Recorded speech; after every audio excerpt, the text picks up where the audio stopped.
What's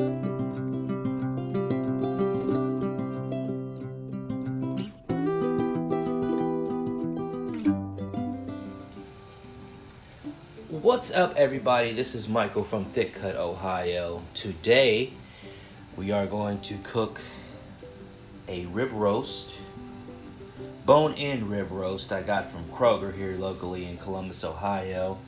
The easy way, very easy. First, you want to start by getting a steel pan, no non-stick.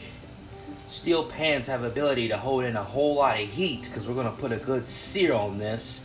First, we're going to start off with the olive oil. We're going to oil up this pan. Give it a nice amount. And go ahead and take your tongs. Grab your roast. Go ahead and put a good sear on that.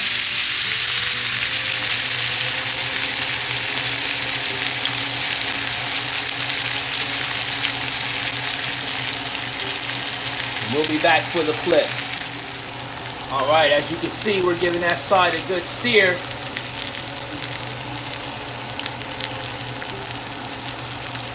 Yeah, I would recommend getting rid of the non-stick. Get you a nice steel skillet. It holds in a lot of heat without burning up and distorting. That way you can give this beef a nice sear. Here we go.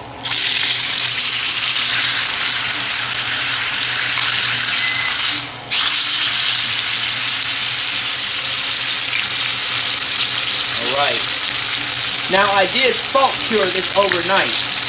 So if you're wondering where the salt is, it's already salt cured. You can do that just by simply sprinkling salt on your piece of beef the night before you cook it.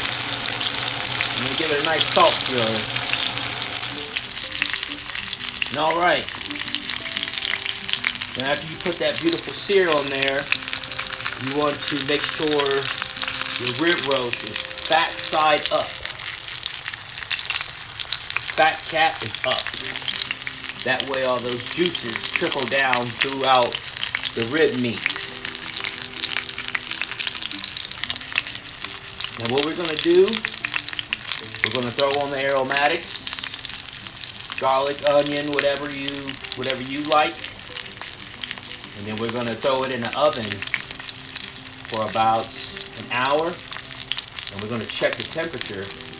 You want an internal temperature of at least 130.